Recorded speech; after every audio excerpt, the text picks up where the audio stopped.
خطبہ جمعہ مسجد الحرام، تاریخ 10 ربیع الاول 1446 ہجری بمطابق 13 ستمبر 2024 عیسوی۔ موضوع: ہم نے تم کو تمام جہاں کے لیے رحمت بنا کر بھیجا ہے۔ خطیب فضیلۃ الشیخ اسامہ خیاط حفظہ اللہ، ترجمہ محمد اقبال یاسین۔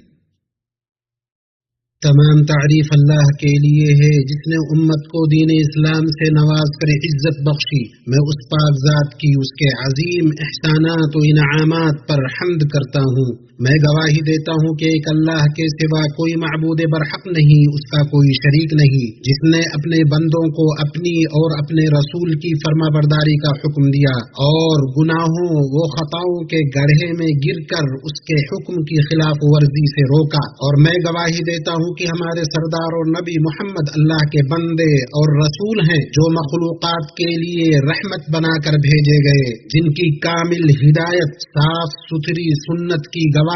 دلوں، عقلوں، زبانوں اور قلموں نے دی ہے۔ اے اللہ، درود و سلام نازل فرما اپنے بندہ اور رسول محمد پر، ان کے آل و اصحاب پر جو نیک اور نشان راہ ہیں۔ ایسا درود و سلام جو سلسلہ شب و روز کے ساتھ دائمی ہو۔ اما بعد، اللہ کے بندو، اللہ کا تقوی اختیار کرو، اس کے لیے دین کو خالص کرو اور عمل کو بہتر بناؤ، اس کی طرف رجوع کرو، اس کے سامنے کھڑے ہونے کو یاد کرو جس دن دل اور نگاہیں الٹ پلٹ جائیں گی، جس دن کی مال اور اولاد کچھ کام نہ آئے گی، لیکن فائدہ والا وہی ہوگا جو اللہ کے سامنے بے عیب دل لے کر جائے گا، جس دن کوئی شخص کسی شخص کے لیے کسی چیز کا مختار نہ ہوگا اور تمام تر اختیار اس روز اللہ ہی کے ہوں گے۔ مسلمانوں، جب بندوں پر رب کی نعمتیں زیادہ ہیں، اس کے احسانات متنوع ہیں، اس کی نوازشیں عظیم ہیں، تو یہ ایک ایسی شکر گزاری کی موجب ہیں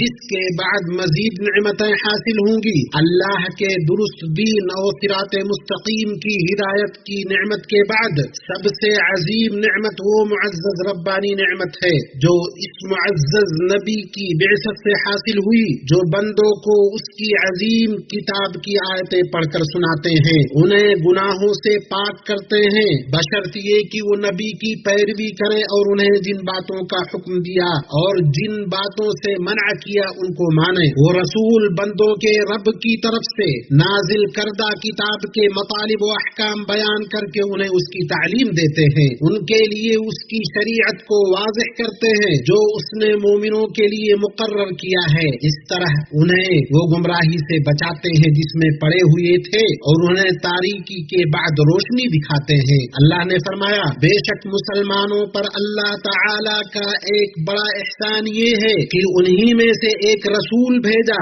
جو انہیں اس کی آیتیں پڑھ کر سناتے ہیں، انہیں پاک کرتے ہیں، کتاب و حکمت سکھاتے ہیں۔ یقیناً یہ سب اس سے پہلے کھلی گمراہی میں تھے۔ بے شک نبی صلی اللہ علیہ وسلم اپنے رب عز و جل کی طرف سے اپنی قوم کے لیے انہی کی زبان میں بھیجے گئے۔ آپ ان کے نزدیک متہم نہیں تھے اور نہ وہ آپ سے اخذ کرنے سے کتراتے تھے۔ آپ ان کے لیے غایت درجہ خیر خواہ تھے، ہر اس چیز کی کوشش کرتے جس میں ان کے حالات کی درستی اور ان کی سعادت و نجات ہے۔ آپ کو وہ چیز گرا گزرتی جو انہیں گرا گزرتی، ان کے لیے خیر پسند کرتے، ان تک خیر پہنچانے کی حد درجہ کوشش کرتے، ان کی ہدایت کے حریص تھے، ان کے لیے شر کو ناپسند کرتے، اس سے انہیں متنفر کرتے۔ یہ سب اس لیے کہ آپ ان کے لیے حد درجہ مشفق، مہربان اور نرم تھے۔ اللہ نے فرمایا، تمہارے پاس ایک ایسے پیغمبر آئے جو تم میں سے ہیں جن کو تمہاری مضرت کی بات نہایت گرا گزرتی ہے۔ نیز اللہ نے فرمایا،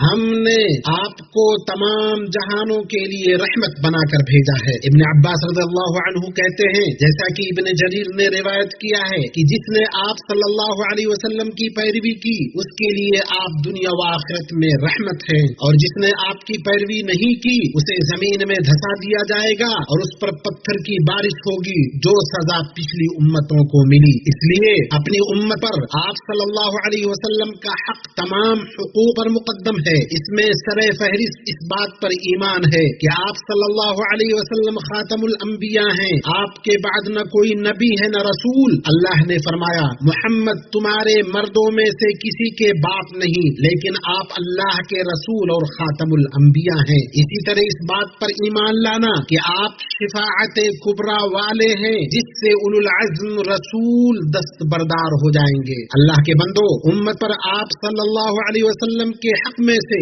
آپ کی محبت ہے، ایسی محبت جو باپ، بیٹے اور تمام لوگوں کی محبت پر فائق ہو، جیسا کہ حدیث میں آیا ہے۔ بخاری اور مسلم نے اپنی صحیح میں روایت کیا ہے کہ آپ نے فرمایا، تم میں سے کوئی اس وقت مومن نہیں ہو سکتا جب تک میں اس کے نزدیک اس کے بیٹے، اس کے باپ اور تمام لوگوں سے زیادہ محبوب نہ ہو جاؤں۔ اور جیسا کہ اس حدیث میں آیا ہے جسے امام بخاری نے اپنی صحیح میں روایت کیا ہے، عمر بن الخطاب رضی اللہ عنہ نے نبی صلی اللہ علیہ وسلم سے کہا، اے اللہ کے رسول، آپ مجھے ہر چیز سے زیادہ محبوب ہیں سوائے میری جان کے۔ آپ نے فرمایا، نہیں، قسم اس ذات کی جس کے ہاتھ میں میری جان ہے، یہاں تک کہ میں تمہاری جان سے بھی زیادہ محبوب ہو جاؤں۔ اس پر عمر رضی اللہ عنہ نے آپ سے کہا، اب اللہ کی قسم، آپ میری جان سے بھی زیادہ محبوب ہیں۔ آپ صلی اللہ علیہ وسلم نے فرمایا، اے عمر، اب تم کامل ایمان والے ہوئے۔ آپ صلی اللہ علیہ وسلم کی محبت میں جو صادق ہو اس کے لیے ضروری ہے کہ محبت کی علامت اس پر ظاہر ہو،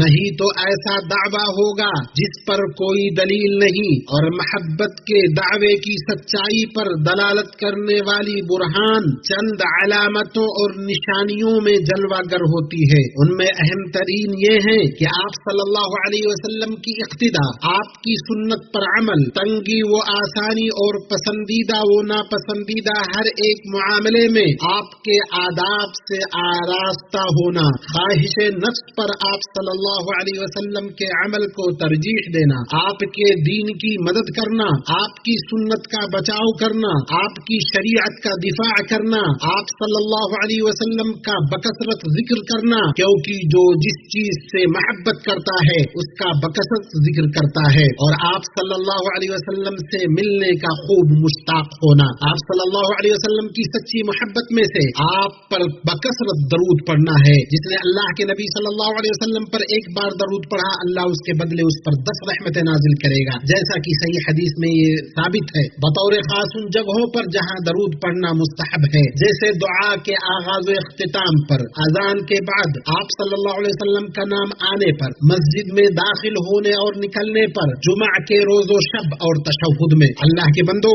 آپ صلی اللہ علیہ وسلم کی محبت کے لوازم میں سے ہر معاملے میں آپ کی اطاعت ہے۔ اللہ تعالیٰ نے اس کا حکم دیا ہے، اے ایمان والو، اللہ اور اس کے رسول کی اطاعت کرو اور حکم سننے کے بعد سرتابی نہ کرو۔ اور اللہ تعالیٰ نے خبر دی کہ جس نے اللہ کے نبی صلی اللہ علیہ وسلم کی فرما برداری کی وہ اللہ کا فرما بردار ہے، جس نے آپ کی نافرمانی کی اس نے اللہ کی نافرمانی کی، کیونکہ آپ اسی چیز کا حکم دیتے ہیں جس کا اللہ نے حکم دیا، اور اسی چیز سے منع کرتے ہیں جس سے اللہ نے منع کیا۔ اللہ کا فرمان ہے، جس نے رسول کی اطاعت کی اس نے دراصل اللہ کی اطاعت کی، اور فرمایا جو کچھ رسول تمہیں دے وہ لے لو، جس چیز سے تم کو روک دیں اس سے رک جاؤ، اللہ سے ڈرو، اللہ سخت سزا دینے والا ہے۔ اور فرمایا کہہ دیں اللہ کے مطیع بنو، رسول کے تابع فرمان بن کر رہو، لیکن اگر تم منہ پھیرتے ہو تو تم خوب سمجھ لو کہ رسول کا پر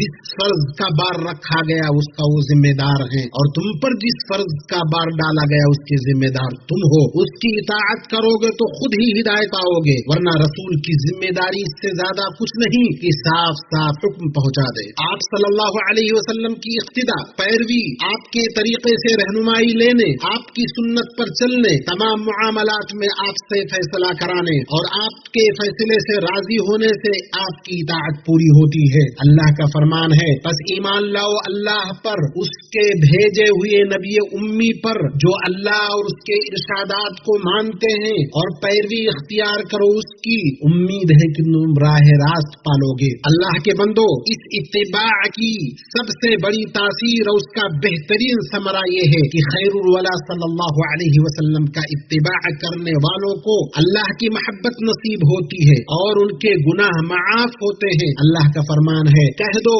اگر تم اللہ سے محبت رکھتے ہو تو میرا اتباع کرو، اللہ تم سے محبت کرے گا، تمہارے گناہوں کو بخش دے گا۔ اس لیے اس ثمرے کی حفاظت کرنے، اس شفاف بدلہ اور کریمانہ اجر و ثواب کو برقرار رکھنے کے لیے ضروری ہے کہ انسان اس چیز سے محتاط رہے جو اس کی ضد ہو یا اس میں کمی کرے، جیسے کہ نبی صلی اللہ علیہ وسلم کے حکم کی مخالفت کرنا، دین میں نئی چیزیں ایجاد کرنا، آپ صلی اللہ علیہ وسلم کی سنت کو تبدیل کرنا۔ اللہ نے فرمایا جو لوگ اس کے حکم کی مخالفت کرتے ہیں انہیں ڈرنا چاہیے کہ ان پر کوئی فتنہ آ جائے یا ان پر کوئی دردناک عذاب نازل ہو جائے۔ حضرت عرباض بن ساریہ رضی اللہ عنہ سے روایت ہے کہ رسول اللہ صلی اللہ علیہ وسلم نے فرمایا میں تمہیں اللہ کے تقوی اور حاکم کی سمع و طاعت کا حکم دیتا ہوں، چاہے وہ کوئی حبشی غلام ہی کیوں نہ ہو، کیونکہ تم میں سے جو میرے بعد زندہ رہے گا وہ بہت زیادہ اختلاف دیکھے گا، اس لیے تم میری سنت اور ہدایت یافتہ خلفائے راشدین کی سنت کو لازم پکڑو، اس پر مضبوطی سے قائم رہو، اس کو اپنے دانتوں سے مضبوطی سے پکڑ لو، دین میں نئے کام ایجاد کرنے سے بچو، کیونکہ دین میں ہر نئی ایجاد بدعت ہے اور ہر بدعت گمراہی ہے، اور جو شخص دین میں کوئی نیا کام ایجاد کرے گا یا اپنی طرف سے کوئی ایسی شریعت بنائے گا جس کی اللہ نے اجازت نہیں دی ہے تو وہ عمل مردود ہے اور غیر مقبول ہے، جیسا کہ صحیح مسلم میں اما عائشہ رضی اللہ عنہا سے روایت ہے کہ رسول اللہ صلی اللہ علیہ وسلم نے فرمایا جس نے ہمارے اس دین میں کوئی ایسی چیز ایجاد کی جو اس میں سے نہیں ہے تو وہ مردود ہے۔ لہذا نبی صلی اللہ علیہ وسلم کے یوم ولادت کی مناسبت سے جو بھی طریقہ اختیار کیا جاتا ہے اور وہ خیر القرون میں موجود نہیں تھا تو وہ بدعت ہے، ضروری ہے کہ اسے اٹھا کر پھینک دیا جائے، اسے لیا ہی نہ جائے، گرچہ وہ عرف عام میں رائج ہو اور لوگوں نے اسے اچھا سمجھ لیا ہو اور وہ لوگ اس کے عادی ہو گئے ہوں، کیونکہ تمام بھلائی سلف کی پیروی میں ہے اور اس امت کے بعد کے لوگوں کی اصلاح اسی چیز سے ہو سکتی ہے جس سے اس کے پہلے لوگوں کی ہوئی تھی۔ اللہ کے بندو، اللہ سے ڈرو، ثابت شدہ مشروع عمل کو کرنے کی کوشش کرو، بدعت کے پیچھے کھینچے چلے جانے سے بچو، کیونکہ عبادت صرف اسی طریقے سے ہو سکتی ہے جسے اللہ اس کے رسول نے مشروع کیا ہے۔ اللہ ہمیں اور آپ کو اپنی کتاب کے طریقے اور نبی صلی اللہ علیہ وسلم کی سنت سے فائدہ پہنچائے۔ اللہ عز و جل سے اپنے لیے اور آپ سب کے لیے اور تمام مسلمانوں کے لیے ہر گناہ کی بخشش مانگتا ہوں، بے شک وہ بڑا بخشنے والا مہربان ہے۔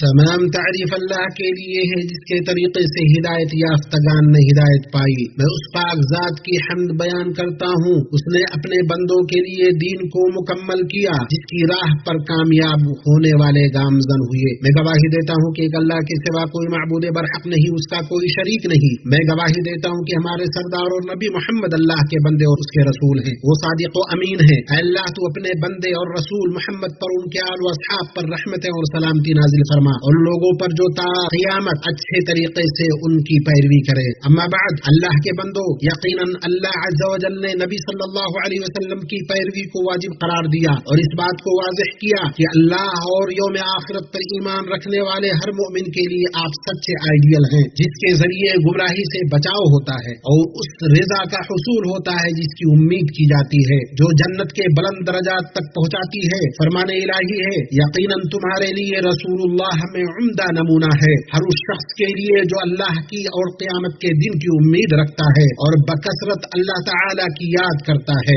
چنانچہ نبی صلی اللہ علیہ وسلم کا طریقہ ہی سب سے بہترین طریقہ ہے جسے وہ شخص تھامتا ہے جس نے اپنے دین کو اللہ کے لیے خالص کیا اور اس کی محبت اور رضا کے لیے وسائل اختیار کیا۔ یقیناً وہ مکمل ترین ہدایت اور قیامت کے دن کے لیے افضل ترین توشہ ہے۔ اللہ کے بندو، اللہ کا تقوی اختیار کرو، رسول اللہ صلی اللہ علیہ وسلم کی پیروی کر کے، ان کی سنت کو تھام کر، ان کے طریقے پر چل کر، ان کے اخلاق کو اپنا کر، ان کی خوبیوں سے آراستہ ہو کر، ان کے حکم کی مخالفت کرنے اور دین میں نئی چیز ایجاد کرنے سے بچ کر وہ ہر اس کام کو انجام دو جس کے ذریعے تم اللہ کی رضا تک پہنچ سکو تو تم کامیاب ہو جاؤ گے۔ اور اس بات کو ہمیشہ یاد رکھو کہ اللہ نے تمہیں خاتم النبیین امام المرسلین رحمت للعالمین پر درود و سلام بھیجنے کا حکم دیا ہے۔ اللہ سبحانہ نے فرمایا اللہ اس کے فرشتے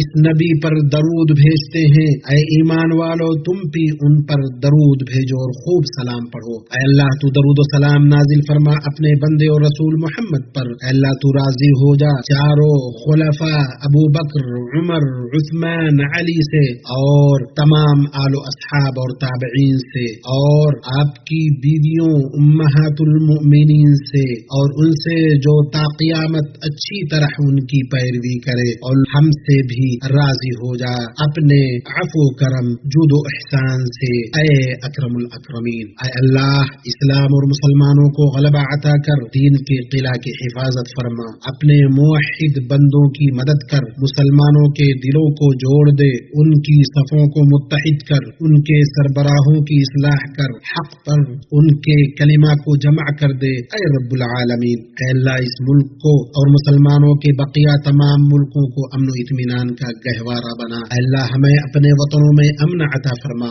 ہمارے سربراہوں اور حکمرانوں کی اصلاح فرما، ہمارے امام و ولی امر خادم حرمین شریفین کی حق سے تائید کر اور ان کے لیے نیک مشیر مہیا کر۔ اے دعا کے سننے والے انہیں تو اس کام کی توفیق دے جو تجھے پسند ہو اور جس سے تو راضی ہو۔ اے اللہ انہیں ان کے ولی عہد کو اس کام کی توفیق دے جس میں اسلام اور مسلمانوں کی بھلائی ہو اور جس میں بندوں اور ملک کا مفاد ہو۔ اے اللہ فلسطین میں مسلمانوں کی حفاظت کر، اے اللہ ان کی حفاظت کر، ان کے سامنے سے، پیچھے سے، دائیں سے، بائیں سے اور اوپر سے، اور ہم تیری عظمت کی پناہ چاہتے ہیں کہ وہ نیچے سے ہلاک کر دیے جائیں۔ اے اللہ ان کا معین و مددگار مؤید و حامی بن جا۔ اے اللہ اپنے دشمن اور ان کے دشمن کی گریز فرما اے ذوالجلال والاکرام۔ اے اللہ ہمارے دین کی اصلاح فرما جس میں ہمارے معاملے کی حفاظت ہے، ہمارے دنیا کی اصلاح فرما جس میں ہماری زندگی ہے،